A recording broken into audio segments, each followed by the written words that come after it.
Fala, galera do Círculo do Horror, eu sou a Cláudia. Eu sou o Vinícius. E esse é o Círculo do Horror, aqui pela Web Rádio Dark Rádio, pelo YouTube. Hoje a gente vai falar de um caso estranho, que na minha concepção não ficou bem explicado. Que é um caso que aconteceu lá no Japão. Eu vou ler os nomes aqui, que é da Megumi Yashiki e da Narumi Takumi. Elas eram duas amigas, né, Vini? Sim, sim. Elas tinham 19 anos, ambas. E elas foram realizar um teste de coragem. Teste de coragem em um spa, hotel mal assombrado, né? Isso é uma coisa, bem dizer, quase cultural lá nos Estados Unidos, lá no Japão. No Japão. Né? Muitos jovens fazem esse teste de coragem indo a lugares que dizem mal assombrado. Eles vão lá para testar e provar que são corajosos. Sim, sim. E lembrando que a gente tá assim porque a gente tá no pós-show, né? Provavelmente. Estamos no pós-show. Minha voz tá assim porque, enfim, né? A gente foi ver Gangrena Gasosa e Torture Squad. Ah, foi muito bom. Foi foda. Foi muito bom. Nossa, Torture, meu Deus do céu. Monstro. Toca demais. Se desdetona. Foi a primeira vez vendo Torture e foi do E a Mayara canta demais. Mayara Poetas é uma front girl sensacional. Absurdo.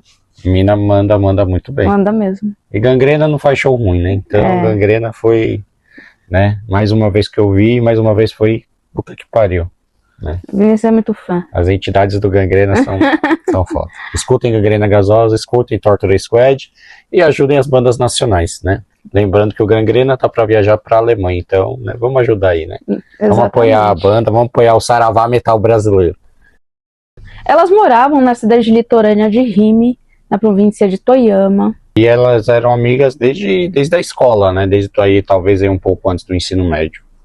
Sim, e elas foram realizar esse teste de coragem justamente quando concluíram o ensino médio, tá? E as duas já trabalhavam ali em trabalhos locais, inclusive a Megumi já possuía carteira de habilitação, então ela já tinha uma certa independência. E foi no dia 5 de maio, que lá no Japão é comemorado o Dia das Crianças, e elas decidiram, né, fazer essa viagem até lá, esse hotel, né, hotel, spa mal assombrado. Subono Hotel. Isso, e não é tão longe assim, fica aparentemente 60 quilômetros de onde elas residem, né? Residiam, no caso. Enfim, né, ou ainda reside. Vai saber, né? Então, na noite do dia 5 de maio, elas saíram e foram em direção ao Subono Hotel Spa, que estava ali abandonado. Ele teve a sua época de auge e, devido a uma crise financeira, ele entrou em falência. Tem até alguns boatos que dizem que o dono chegou a tirar a vida dentro desse hotel. E ele até foi listado na região como um dos melhores lugares para poder fazer um teste de coragem, porque aparentemente é um lugar onde realmente aconteciam atividades de cunho paranormal. Provavelmente chegando ali, né, na cidade ali do Tsubono, né, a Megumi, ela vai enviar a última mensagem dela em vida, uma mensagem de pager para uma amiga. Sim. Né, são os anos 90, então naquela época não tinha ainda, não era tão comum um celular. Então ela enviou uma mensagem de pager, de bip, para a amiga, né? Foi. E nessa mensagem, que foi às 23 horas, ela disse: estamos em Uozu, que é a cidade onde fica o Tsubono Hotel Spa. E depois disso, nunca mais. Nunca mais. Então a família esperou, né, o retorno delas, que nunca aconteceu. E obviamente acionaram as autoridades e se iniciaram então as buscas. E embora o plano inicial de Megumi e da Narumi fossem visitar o hotel Tsubono para o teste de coragem, as evidências e a linha do tempo reconstituída pela polícia japonesa mostram que a tragédia aconteceu no caminho, no trajeto.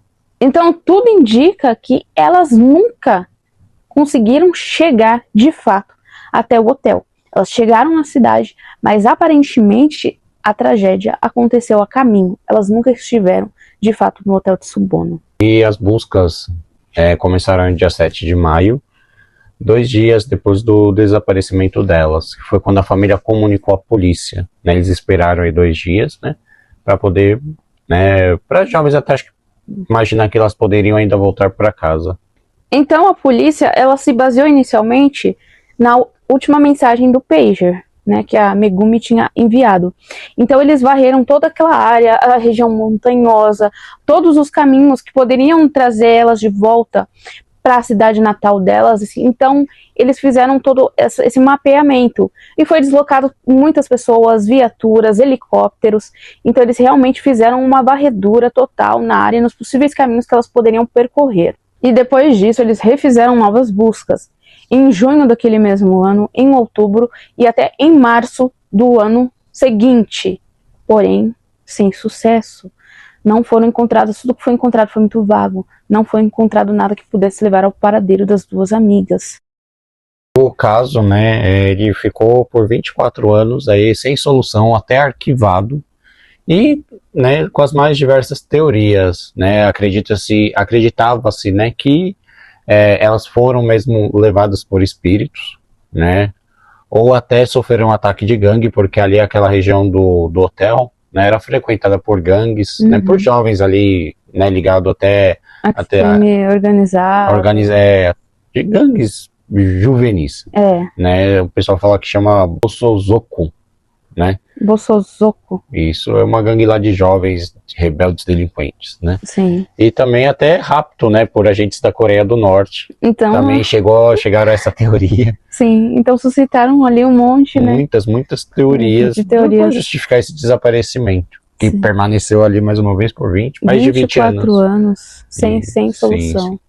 Até que em 2020... E em 2014 teve uma denúncia anônima. Na verdade não foi 2020, né? Tudo começou em 2014. Né? Foi assim, 2014, mas ainda se estendeu até 2020, que foi quando as testemunhas foram literalmente localizadas, né? Então, as testemunhas relataram que na madrugada de maio de 1996, elas viram o carro preto de Megumi estacionado à beira-mar do porto de Fushiki. E eram 3 rapazes que viram esse carro lá. E esses 3 rapazes foram em direção ao carro para tentar puxar a conversa com as 2 garotas que estavam lá dentro. Só que ali no meio da madrugada, as 2 não se apavoraram quando viram 3 rapazes vindo na direção delas. Então, o que aconteceu? A Megumi, quando viu a aproximação e elas se assustaram, ela engatou a marcha ré em alta velocidade para tentar fugir deles. E elas estavam sem visibilidade, uma boa visibilidade do lugar, porque aparentemente estava realmente muito escuro naquela noite ali, não era um lugar que tinha boa iluminação. Então o carro, de fato, acabou caindo no mar. E por que eles esconderam esse segredo por tanto tempo, aí mais de 20 anos? Simplesmente medo, né? Ou talvez também uma outra teoria, né, que lá, não sei se essa regra é ainda atual, mas, né, lá no Japão, se não me engano, o tempo de prescrição do crime é de 15 anos, né? Então, talvez tenham esperado isso, né? Lá tem, não sei se essa regra vale atualmente, mas lá tem um tempo de prescrição de crime de 15 anos. É estranho, eu acho. É um pouquinho mal contado. Bastante, né? Não dá pra saber se é de fato verdade. E nós temos aqui um tarô negro. Eu acho muito mal contado a história desse acidente das 2. Aqui nós temos um tarô negro e a gente vai só tirar umas cartinhas aqui para ver se essas alegações são de fato verdade sobre a queda no mar ou se de fato foi um crime. Nós queremos saber se o que aconteceu com Megumi Yashiki e Narumi Takumi em 1996, onde o carro da Megumi caiu no mar e as 2 morreram nesta tragédia. Esses fatos que foram trazidos pelas testemunhas, é verdade? É verdade que a Megumi e a Narumi apenas se assustaram ou elas foram vítimas de um crime pior do que o relatado? Vamos ver aqui. 8 de copas. O Vini vai mostrando aí as cartas. Com o eremita. As de espadas. Peraí, deixa eu te colocar na hora. Cavaleiro de espadas. O Ás de ouros. E o Rei de ouros.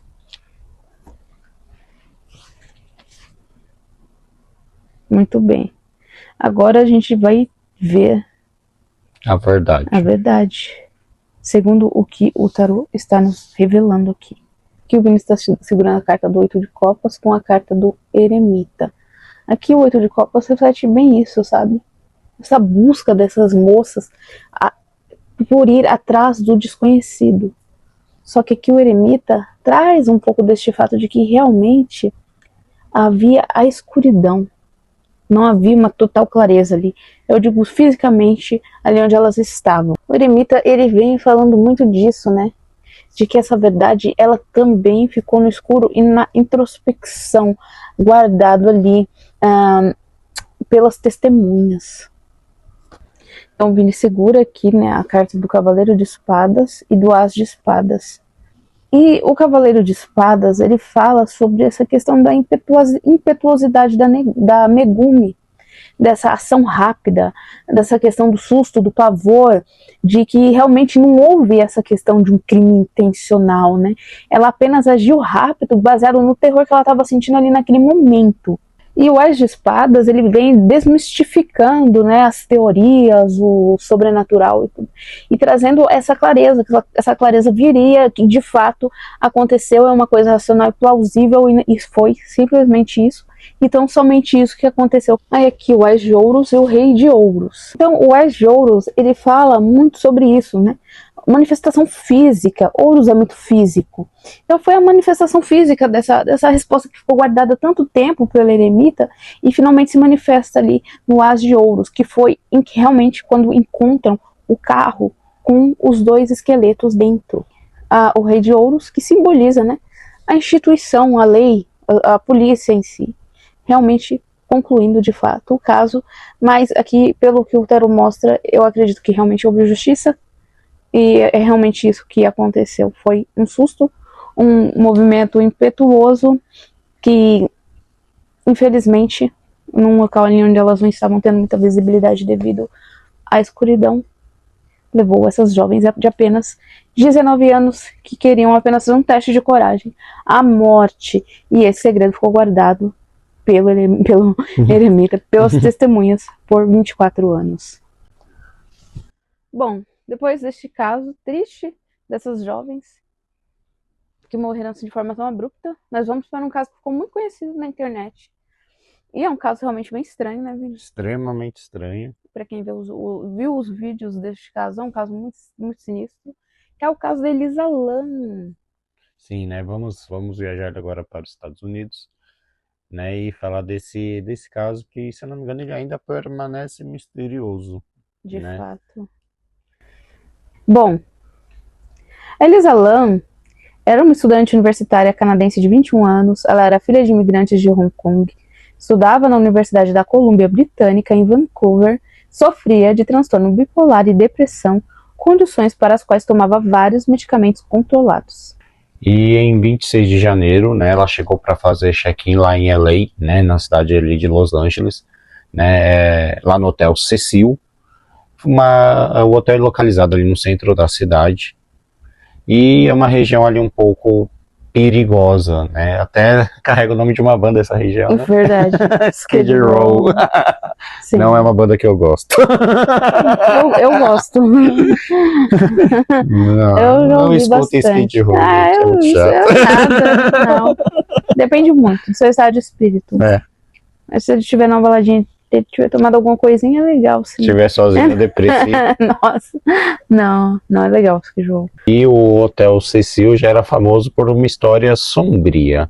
Ele foi o lar temporário de assassinos em séries, como o Richard Ramirez, conhecido como The Night Stalker, e o Jack Unterweger, além de ter sido palco de dezenas de suicídios e mortes violentas desde sua fundação na década de 20. Quando a Elisa Lam chegou lá, ela chegou a ficar num quarto compartilhado, só que as amigas de quarto da Elisa Lam, elas começaram a reclamar do comportamento estranho dela, então a Elisa foi mandada para um quarto individual. A Elisa, ela mantinha contato direto com os pais dela, então todo dia ela falava com os pais, eles sabiam o que estava acontecendo e ela atualizava ali a situação. Só que no dia 31, que foi o dia que ela teria que fazer check-out do hotel, sair de lá, ela parou de responder. Então os pais da Elisa ligaram para a polícia de Los Angeles, que fez uma busca dentro do hotel, só que eles não encontraram nada. No dia 14 de fevereiro, para conseguir pistas do público, a polícia divulgou um vídeo de 4 minutos de câmeras de segurança de um dos elevadores do hotel. Esse vídeo se tornou um dos maiores fenômenos virais da internet. Eles apresentam um comportamento bizarro. Ela entra no elevador e aperta vários botões ao mesmo tempo. O elevador não fecha a porta. Ela se esconde no canto do elevador, olha para o corredor de forma paranoica, entra e sai do cubículo. Em um momento, ela gesticula com as mãos do corredor de forma fluida, quase sobrenatural, como se estivesse conversando com alguém invisível. Por fim, ela caminha para fora do enquadramento e só então a porta do elevador fecha. Meados ali de fevereiro, alguns hóspedes começaram a reclamar da qualidade da água, né? Porque ela apresentava uma coloração estranha, né? A água que saía ali das torneiras ali apresentava uma coloração estranha, né? E um gosto esquisito. No dia 19 de fevereiro, um empregado ali da manutenção, o Santiago Ramírez, ele sobe até o telhado para verificar ali as grandes 4 caixas de água que o hotel tinha. E infelizmente, em uma dessas caixas, ele encontra o corpo da Elisa. Ela estava nua, ela estava em estado avançadíssimo de decomposição. Acho que a água ajuda, né, gente?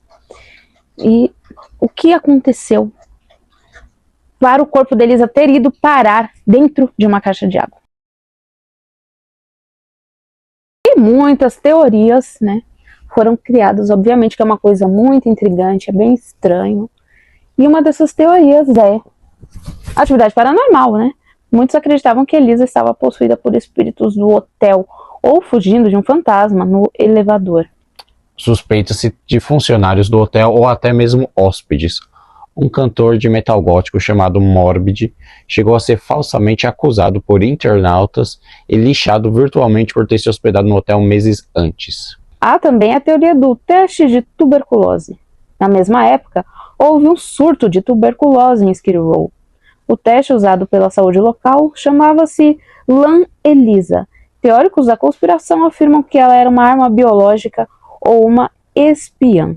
Ou também, uma outra teoria que eu e a Cláudia queremos testar, fiquem aí para um futuro próximo, é o jogo do elevador. Internautas ligaram o caso a um ritual urbano coreano onde apertar botões de um elevador em uma certa ordem levaria a outra dimensão.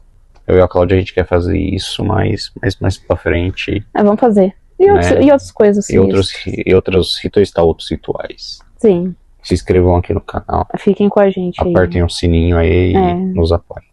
Se a gente for pra outra dimensão... Esse é o último. Se for uma dimensão boa, tá bom, né? Oi? Que Podia dimensão você queria visitar? Uma dimensão boa. Sei lá, Avalon, Terra dos Deuses. Avalon. Você vai parar em Avalon de elevador, não, né?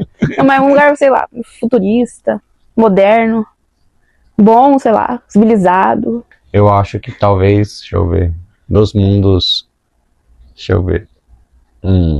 Gente, tô olhando meus livros aqui porque são muitos universos. Eu já sonhei que tava em outra dimensão já. Já? Já. E era maravilhoso lá. Eu acho que se eu pudesse eu queria ir pro Terra-média. Terra-média, eu acho que é legal. Bom, e o que foi concluído, né, oficialmente sobre esse caso? Não haviam sinais de agressão ao corpo de Elisa, então não tinha sinal de que ela havia sido amarrada, torturada, nem nada disso. O exame toxicológico também deu limpo, aparentemente. É possível que Elisa não tivesse tomado a medicação dela durante alguns dias, então eles afirmam que possa ter sido um surto psicótico. E que durante esse surto, para fugir de uma ameaça imaginária, ela possa ter subido as escadas de incêndio, né? E ter ido para lá junto das caixas de água. E uma vez lá dentro ela não conseguiu sair. Exatamente. Então, esse é a conclusão oficial que se tem sobre o caso dela. A conclusão é que não teve conclusão. Basicamente. Não teve conclusão, basicamente. Né? E eu acredito que é um dos poucos casos desse caso da Elisa Lam, né? A Cláudia vai colocar as filmagens, tudo.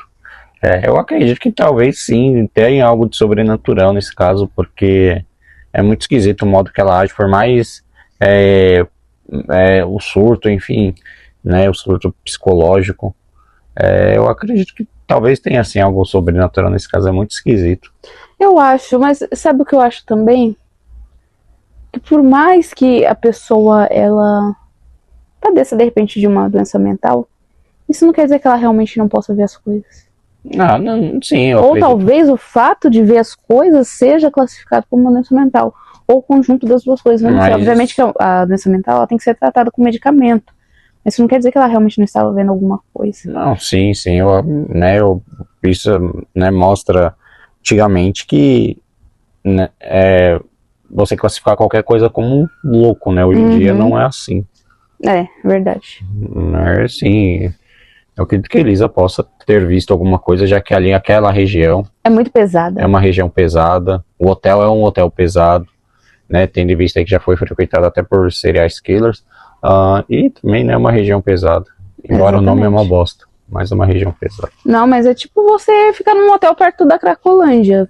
Sim, sim. Imagina, né? Quanto resquício de coisas estranhas, sinistras, seres transeuntes espirituais vão ter numa região dessa.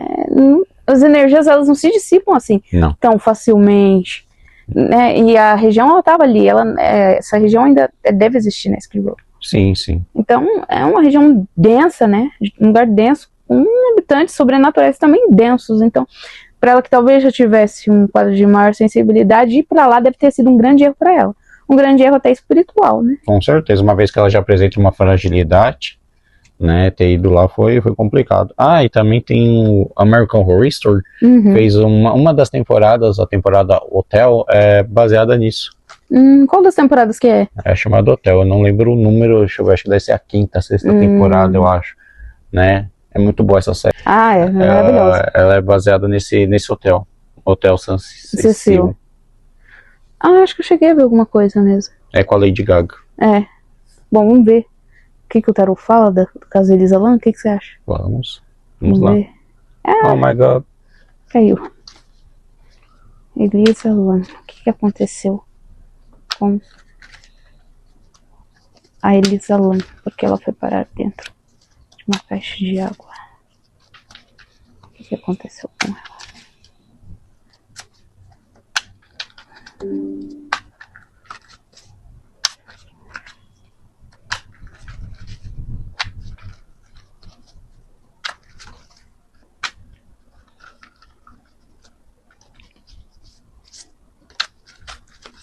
Caiu aqui a carta do Rei de Ouros.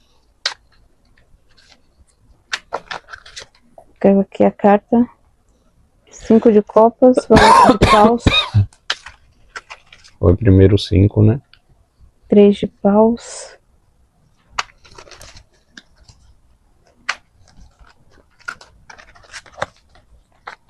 Caiu aqui a carta do As de Espadas e do Rei de Espadas. Julgamento. A carta do julgamento. A carta do 9 de paus. Bom, aqui a carta do 5 de copas fala mesmo dessa dor emocional, da depressão. Então a Elisa realmente ela era uma pessoa sem mais uma vulnerabilidade de fato emocional, né? Então ela realmente tinha essas questões de transtorno emocional e transtorno mental. Aí aqui a carta do 9 de paus. 9 de paus. Então, representa mesmo a carta do esgotamento, né? Da paranoia, de ela estar sob essa pressão. Então, eu acredito que essa moça realmente estava em surto psicótico. Bom, aqui tem o valete de paus, embaixo tem o 3 de paus. O valete de paus tem essa questão do impulso, né? E o valete de paus, ele pode trazer essa busca por uma saída, de fato. Então, na mente dela, possivelmente, essa tentativa dela de ir pro telhado, ela tava buscando uma saída, porque realmente essa moça estava em surto. Aqui, o Rei de Ouros, né? De novo, assim, uma carta tão material, né? Então, indica que realmente o desfecho desse caso aponta mesmo para essa questão mais técnica, né? Até biológica mesmo, que foi feito ali, por perícia, enfim. E, de fato, é o que se constatou ser. Né? Aqui mostra que houve, sim, um cuidado ali em questão de investigação, em questão de perícia, e realmente culminou o que de fato, o que eles trouxeram é realmente a verdade. E vocês veem aí, né? 2 cartas de espadas, eu tô falando de 2 cartas do ar, né?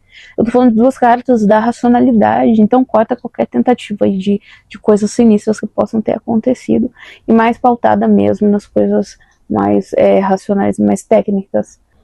Então o julgamento traz, né, esse veredito final de que realmente essa tragédia, ela foi desencadeada ali por eventos da condição humana mesmo, né? Então eu acho que realmente, assim, pelo que o tarô diz, o caso da Elisa Lam é mesmo um caso de surto psicótico, e que as provas oficiais que foram obtidas pela perícia e pela polícia estão certas. E que aqui o tarô dispensa de forma muito pragmática qualquer tipo de eventual ataque sobrenatural que ela possa ter sofrido. Eu acredito que ela possa ter tido, sim, deve ter problemas, devia ter, né? Problemas de cunho espiritual, porque você sabe que a espiritualidade ela caminha junto com o corpo físico. Se não tá bem, o outro também não tá, né? Provavelmente ela tinha questões muito fortes espirituais. Mas nesse caso foi que ela realmente surtou. E essa foi mais uma edição do Círculo do Horror, aqui pela Web Rádio Dark Rádio e pelo YouTube. Nos sigam aqui no YouTube e mandem o seu relato de algo real, sobrenatural, que aconteceu com você pra gente poder contar aqui. É isso aí, para esse WhatsApp que tá aparecendo na tela. Muito obrigado pelo apoio.